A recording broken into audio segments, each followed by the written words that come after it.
Game of Thrones Season 7, Episode 5, Eastwatch. Now, you hated this episode, Aaron. I didn't hate it. I kind of expected a little more. It was a solid episode, but I feel like, I don't know, it was a little bit too fan servicey at some points, but I still liked the episode. I think it sets up the last two episodes very nicely, though. Yeah, that because ending. I think it's going to be full out. Like last season, the last two episodes from top to bottom were fucking fantastic, so I expect the same from this season. All right, let's get right into it. Jaime and Bronn. Now, this scene actually, it kind of bothered me because I thought if you're Tyrion and you watch your brother get tossed into this lake, he probably died, right? We're not going to send men in after him. He was right there, disregarded that happened and just moved on. That kind of confused me. And Bronn's like on his Michael Phelps shit, just fucking dragging Jaime pretty far away from the battle. I didn't really think of it too much. We both thought, I think, that Jaime was actually going to be captured by He was Daenerys' right there. army. Yeah. I mean, they were all watching him do this. It's logical that you would send in some of your men to rescue him and keep him as prisoner. That's a smart tactic. Because Tyrion does know Jaime is back because he says in a later scene that, Jaime will listen to me if I talk to him. So I guess he assumes he survived, or he found out either from Varys or one of the little birds that Jaime did survive.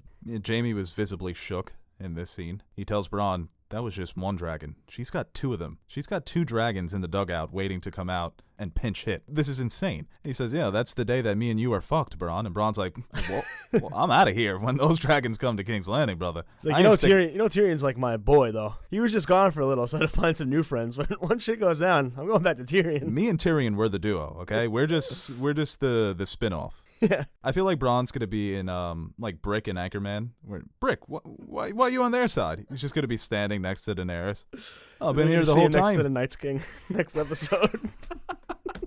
The second scene, Daenerys, there's a lot of talk about, is she becoming the Mad Queen? This scene it was almost like history repeating itself with her father, what her father did to Rickard Stark and Brandon Stark, Jon's grandfather and Jon's uncle. Yeah, and there's another callback to that later, in a later scene in the episode.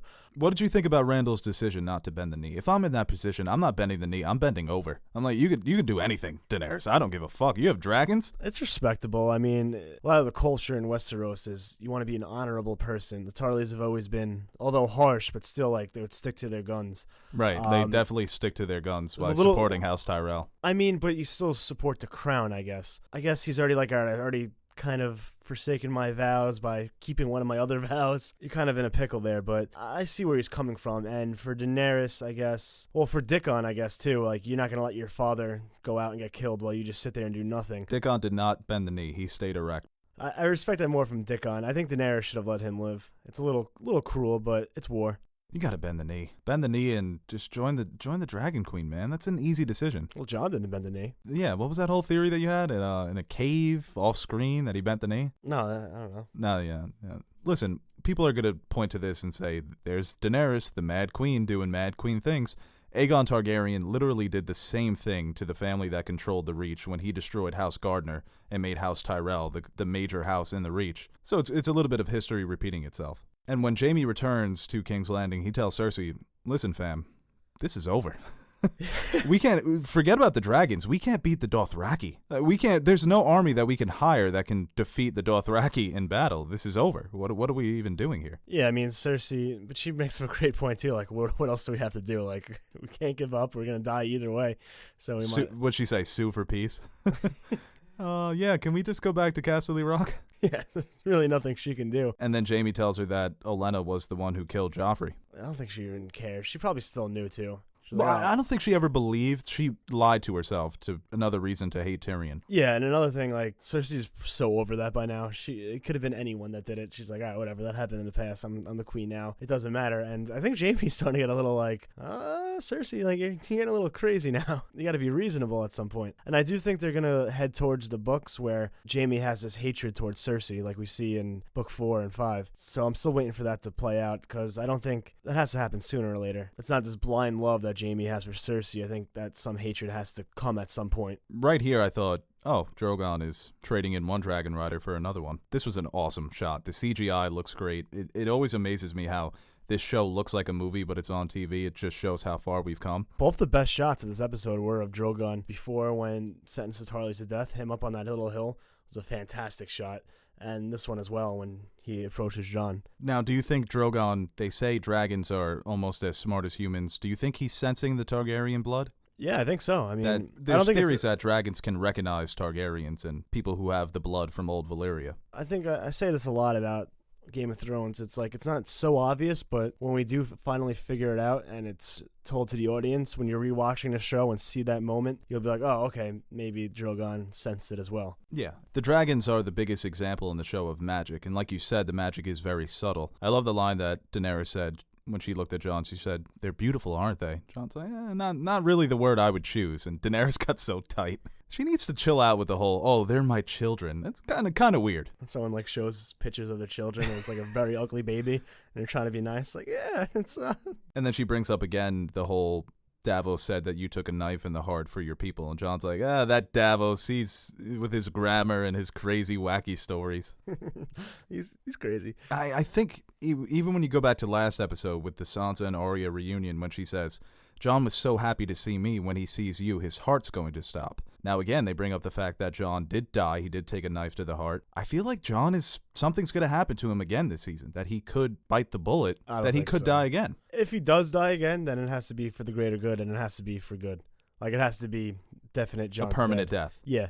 You can't bring him back again. Beric doing the kiss of life to Jon, it would just be a little ridiculous, I think. This was also cool to see Jon meeting Sir Jorah Mormont, because Jon fought under Jeor Mormont for all those years in the Night's Watch, and he had a lot of respect for him. I'm sure he's familiar of what Jorah did, why he became exiled, but this was also a great reunion between Jorah and Daenerys. Daenerys has fully taken in Jorah. She's forgiven him for his crimes, and that was a sweet scene. I enjoyed that. Yeah, it's one of probably the best. I mean, that relationship's been around since the first episode of the whole pilot series. Yeah. So it's definitely nice to see. I mean, I love that character, Jorah. Yeah. I think he's a great character. He gets kind of lost, I feel like, within the spectrum of the whole show, as like him and Daenerys have one of the best dynamics also. I don't think what he did to, in Daenerys' eyes, obviously, it seems like backstabbing and all that, but I really enjoy her situation. It's not as damning as Daenerys views it as. But deep down, Jorah has always loved Daenerys and always wanted to help her. Bran scouting the army of the dead, and I liked how he was kind of warging in between the different ravens. He was kind of showing off. You're the three-eyed raven. You get to show off a little bit. All right, Bran, we get it. And then that look the Night King gave to the ravens, so they were all like, whoa, I'm out of here. He's like, I see you, Bran. Come on, man. Yeah, come at me, bro. Grab your other arm, you sicko. He tells Maester Walken we need to send ravens throughout the 7 kingdoms, that the Night King and his army, they're coming. Yeah, when you see that shot, you see the 4 main White Walkers there. Are there only 4 of them? I feel like Jon's like trying to get the dragon glass and all that. I guess you want every man to have a defense against these 4 in case they go into them, but there has to be more, right? Next season, maybe? I don't know. We haven't finished this season, but there was 13 at one point. Yeah. So 9 haven't died. No, so there has to be more. Like we said in our preview, is that really a threat? Right. No, yeah. Jon can just tap dance through 4 of them. 100 archers with dragon glass arrow points, and you probably hit him. I've been wondering, can Valerian Steel kill the Night King? Maybe kill one of the lieutenants, one of his henchmen, but is there something more to killing the Night King? Is it something where you have to use a dragon, that dragon fire? Only that type of magic can kill somebody like the Night King. Is he that powerful? But, for the Maesters could care less. They don't believe in any of this. We get another scene of Sam trying to convince Archmaester Abruz, who I've been really disappointed in this character. I wanted Archmaester Marwan. I wanted the Maester who was a rebel. He was a rogue within the Citadel, that he truly embraced that magic has returned to the world, that he was a believer. And this guy is very nonchalant about everything. Yeah. Like, they don't really care. Oh, the Dragon Queen has come to invade Westeros. Oh, you silly man talking about ice demons. It bothers me. It really does. Yeah, I think you might have just expected more out of the role. Their main purpose of the storyline is kind of to push Sam out to go north with the documents that he's taken from the Citadel. A brother can't get a glass candle. Come on, man. Marwan is supposed to be like this crazy badass. There's all these stories about how he fucking kills people with his bare hands, and he's dabbling in all this crazy shit. He travels the world. There's not enough to delve into a new, deep But character. just give me hints of it, like they're doing with Euron this season. Just hint at it, This guy is completely... And this character does appear in the books as Abruz. He's the maester that teaches healing. I don't want to fucking see the healing maester. I want to see Marwan. hate the show. So I'm moving on. Varys seems a little concerned about Daenerys because he remembers he used to be an advisor to her father, and he was in the throne room when he burned Rickard Stark and Brandon Stark, and he talks about, the way I got through it is I told myself, that's not me. I'm not executing them, but I am standing here doing nothing, so I'm basically complicit. Varys should be concerned about Daenerys. She made a lot of rash decisions in this episode. It's safe to be skeptical. I mean, you don't want to put blind faith into someone you just met when, I mean, the family history is there. Like, he's been through it. He knows about it. I don't think he sees, like he says, she's not her father. Right people are advising her. I think he kind of wants to take it upon himself and Tyrion to lead her in the right direction, but I'm not fully sure that he believes that she will go in the direction that they want her to. I mean, he has reason to be skeptical. I mean, he doesn't know her. He hasn't been around her that often. Some of her decisions have been questionable from the perspective of an outsider looking in. Yeah, and he really tried to act like he didn't read that letter from the king, for the king. Yeah, Tyrion's like, all right, so what does it say? It's a sealed letter for the king of the He's North. another one that just refuses to believe in. He says, oh, nothing important. I mean, Bran's telling Jon. No, he said nothing good. I think he was concerned about it. Oh, I didn't mean like nothing good, like as far as he kind of said it like no good gossip. Yeah, nothing good, like nothing I care about. Next scene, we see Dany, Jon, Tyrion, Jorah, Varys, Davos. They're all game planning. They have this master plan that you don't really think makes sense. This is another little odd part of this episode. Like, why do they care about if Cersei knows about the White Walkers or not? I felt like it was just an excuse to get Jaime and Tyrion together for another scene. I kind of believe that's the last time they see each other again. Well, they were kind of just trying to push it, like, oh, here's Tyrion and Jaime one last time. We need a reason for them to talk. You know, do you think that they could all team up, though? No, it could be a giant super duper team. Stupid. I would hate that. It's not the show. I mean, it's the point. Not everyone's going to be on the same side. Like, even though that death's looming in the north, that they're so concerned about their own personal gain and what they want that they would put that aside to fulfill their own aspirations. Well, basically, it's Daenerys trying to call a timeout. She's like, Cersei, can we put this on hold? I'm going to go take care of this thing in the north. Then we can get back to me killing you. Is that cool? How stupid does that sound, though? Yeah, it's a little. But Jon learns about Arya and Bronn. It's like, oh, yeah, they're back. Yeah, Daenerys is happy for him. It's an interesting tactic. Is it stupid? We'll let the commenters decide. When Jon says to Daenerys tells Jon, I didn't give you leave to go back home. And Jon's like, with all due respect, motherfucker, I'm the king of the north, okay? I'll leave whenever the fuck I want. Drogon comes in. You know what? If you want me to stay. That was a good Jon. It sounded exactly like him. Well, I've been working on my Kit Harington. I'm tired of fighting. Not a stalk. No, mine was better. Comment below. Back north, we see Lord Glover. We see Jon Royce kind of telling Sansa, the king of the north should be in the north. Maybe we should crown you. I'll pretend like that's not a good idea, but it's a fucking great idea. And Arya's pissed. She's very upset that Sansa wasn't more vehement in her defense for Jon. Arya and Jon have always been a lot closer than Arya and Sansa have been. Well, Arya points out that this is the life you always wanted to lead. But Sansa made some good points too. We need to keep these people in the fold. I don't want to just come out and say, hey, dickheads, Jon's the king, shut the fuck up. Keep these players on the board so when the real war starts. Yeah, Arya needs to come, like, she went on her own little different adventure, and she needs to adapt better to Westerosi politics. You can't just cut everyone's head off that doesn't agree with you. Well, what'd you say? She needs more faces to turn into? I'm not sure the Jon Royce face is that valuable. Or Lord Glover. Like a 5-foot Jon Royce. Lady Sansa. That's my Jon Royce. That's pretty good, right? That is pretty good. He has, yeah. The smuggler, Davos. We get to see his smuggling. We got to see the Dothraki fight. We got to see Drogon fight. And we got to see Davos smuggle. Things that we've been waiting for since the beginning of the show. Davos smuggled a few times. Did he? Oh, yeah, Melisandre. Yeah, little demon baby. And then Tyrion and Jaime reunited. This scene kind of made me feel bad for Tyrion. It's the first time that we really saw him take pity on himself. No, it was definitely a good scene. I just don't like how it came about. I mean, Peter Dinklage, I think, was probably the strongest scene he's had all season so far. And it's just that great dynamic, too. Like I talked about before, how Jaime hates Cersei at this point in the books. Tyrion fucking hates Jaime in the books as well. So I'd kind of like to see more of that play out, but I think it's at the point where they're just on two different sides. And as much as they still like love each other, I guess, at this point, it's just too much going on for them to ever have the same relationship they once had. Another scene that you hated, Davos and Gendry. Now, you've always hated Gendry, right? You thought he was a terrible character. Where's this coming from? I like Gendry.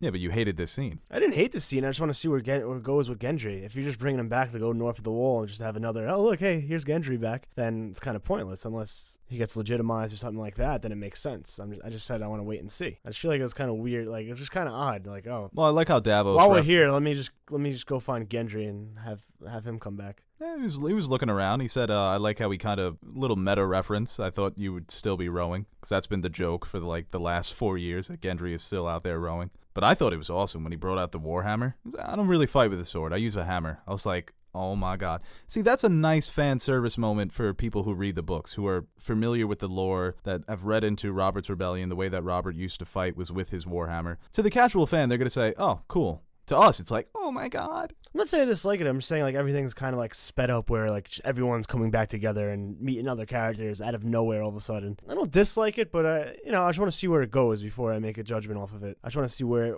all these things end up. You know what I'm saying? Yeah, I could see that. The funniest scene, I think, of the episode was Davos trying to get those gold cloaks, just pay them off. Inflation during Cersei's reign too. 5 gold dragons, now 15. Yeah. Not good. That little thing, too, that he was trying to give them that increases their sexual appetite. It's like, you better get to a brothel or else it's going to poke a hole through your chainmail. Classic Davos. And then we see Gendry going off. That's what it's leading up to, man. Gendry going off at the Warhammer on the Night King. Gendry's the prince that was promised. Taking this back to the first scene in Season 5 is when Cersei sees the prophecy with the Woods Witch, Maggie the Frog, and she tells her, you will have 3 kids, but now it's got a little 4th one on the way. I think that's bullshit. I think it's just... I think it proves that she's going to die. That or she's just trying to manipulate Jaime. Like, I think she's done a great job of this, more so than in the books, where Jaime kind of calls her out on her bullshit and doesn't care about her anymore. In the show, she's more manipulative to Jaime, where no matter what she does or the way she plays Jaime, he'll always be loyal to her. She even whispers in his ear, like, yeah, don't ever betray me again. Like, in a weird, like... Love you. And Love you, bro. She allowed the meeting with Tyrion to take place. I thought when she said we need to try and beat Daenerys like Tywin would, that they're going to try and get Tyrion to come back to their side. I thought that's what she was going at. Cersei, I mean, even though she took that big loss last episode, she's been playing it very well so far. You know, even Tyrion tells Jaime before that he's been out smarting him this whole time. That makes sense too, because we say that Cersei probably didn't really believe that Tyrion did it, so I think that plays more to the fact that she let the meeting go ahead rather than take revenge the way she did of Valyria Sand. Cersei says that they need to play this like Tywin, and Tywin's play would be trying to get Tyrion back on their side, saying, oh, Tyrion, we love you, all that stuff about us executing you, it was all a big misunderstanding, brother. We want you back on the team. Because they talk about the 3 betrayals that Daenerys will have. The one for blood with Khal Drogo and the witch that killed Khal Drogo. One for gold with Jorah because he was selling her out. And there's one more betrayal, one for love. So this could be Tyrion for the love of his family. Yeah, I think his love for Jaime would always be more than that towards Daenerys. I mean, he just literally met her a couple seasons ago, and he's always had a special spot in his heart for Jaime. So that's definitely the way something could go. I mean, that's not really brought into the show as much, the 3 betrayals, as in the book, but it could be maybe a nice little nod where they would end up at the same place. Not everything between the book and the show is going to happen the same way, but I think the endings will both be the same, so they'll take different routes to the same ending. We'll probably never see young Ned and young Robert in their prime unless we get a Robert's Rebellion show, but this is probably the closest thing that we're ever going to get to that. Seeing Jon and Gendry interact. It was like seeing the younger versions of Ned and Robb in their prime, and it was awesome. The fact that Gendry straight up said, yeah, I'm Robert Baratheon's bastard. What's going on?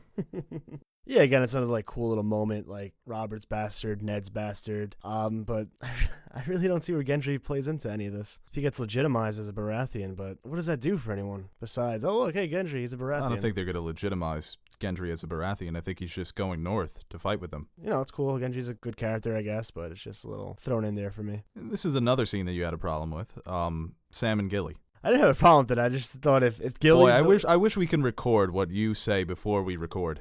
Because you were literally screaming, waking up my neighbors. You were freaking out about this episode. All I was just saying is if Gilly's the one that breaks the news that Rhaegar is Jon's father, that's so ridiculous. I don't think she's going to break it to Jon. I know, but... I think she broke it to us as the audience. But it's fucking Gilly. Who cares? Have it more of a moment. Like, have Sam just read it out loud and be like, oh, wait. When she's reading it to him, Prince Rhaegar had a marriage annulment. That's big fucking news. And Sam's kind of like, shut up. I'm trying to do something else. Why?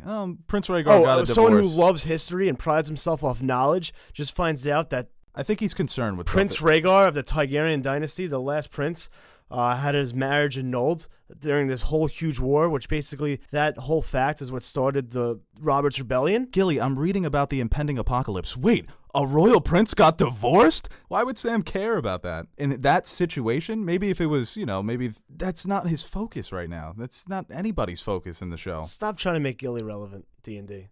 I don't care about her. D&D doing D&D things. But the implications of Rhaegar and Lyanna being married, which we think it confirmed. Yeah, I think that's one of the most, just having it brushed over like that I don't think a lot of casual fans will realize what basically was just said. So Rhaegar's marriage to Elia was basically annulled, and that gave him leave to marry Lyanna. In Dorne, too. By the Tower of Joy, Dornish area. Yeah, Jon's pretty much a legitimate Targaryen. Once the news does come around, he's not a bastard. Like, people think, oh, no, who cares if Rhaegar and Lyanna had a baby? He would still be a bastard since they weren't married. But now they were married. They have proof. He's a legitimate Targaryen. And that proof is provided to you by Gilly. So do you think Daenerys will ever find out at some point this season, next season? She has to find out. It's inevitable. I just want to see her reaction to it. Well, we always thought that it was going to be Bran that found out about the wedding, but the fact that there's a document now and they can just send it to Daenerys. It's always funny because I feel like it's been kind of shied away from the notion that Daenerys' probably best move would be to marry Jon, because that would make sense politically, to have the North and this new queen be aligned together. But I feel like she's been reluctant until she finds out, like, wait, he has a better claim to the throne than I do? Maybe we should get married then. Yeah, take me back into that cave. Well, Sam's going north. He said, fuck it, I'm out. I'm done cleaning your shit. I'm stealing your books. Looking through the book category. Little Tolkien. Yeah, take that out.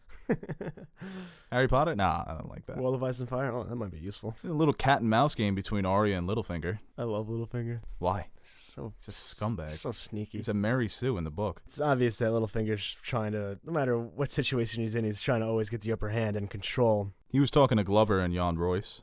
Yeah, he's probably planting seeds of Sansa being the right choice to lead the North, because that only helps him, because he feels that the higher Sansa rises up, the higher he rises up. What gain do you think he has setting Arya and Sansa against each other? Like you said, he wants Sansa to be the ruler of the North. Well, the letter is the one that Sansa sends to Robb in season 2 or 1, I believe. Season 1, yes. Season 1. That's when Robb finally decides to call the banners. Okay, that's when Cersei basically...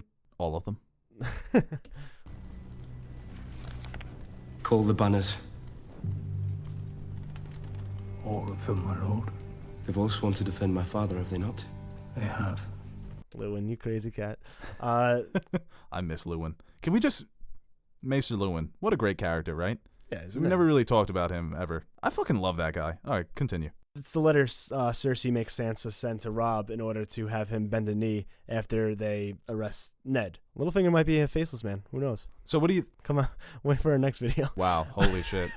But... Breaking news. What is that... But what do you think that he has to gain off of Arya and Sansa at each other's throats? Picking Arya out of the equation. I mean, that's his play right now. Especially if Arya finds out that Littlefinger betrayed Ned, because Bran, chaos is a ladder, you betrayed my father. If Arya gets a hold of that information, well, I think he knows it's done for that Mary Sue. He thinks that he can control Sansa rather than it's easier for him to hold on to that trust when Arya's out of the picture. She'll be more skeptical of Littlefinger. So I don't think he needs that other distraction for Sansa. He wants to be the only one in her ear rather than having Jon, Arya, Bran as well. Jon has officially put together the greatest super team of all time. Jon, Jorah, Tormund, Beric, Thoros, the Hound, Gendry. I don't know why Gendry's there. What's the point? Nymeria, I think, might be part. That's the Suicide Squad right there. But hopefully it's not awful. I think it's setting it up to be one of the best episodes in Game of Thrones history probably next. I think it'll take the place as an episode 9 because it's only a 7-episode season, so this is the one before the finale. Now, are they going for a White Walker or a White? You got to go for a White, right? No, you got to go for the big guy. You go for the big gun, yeah? So do you think all of next episode is going to be them north of the wall, or are they going to save that for the finale? I think it'll be next episode. Yeah.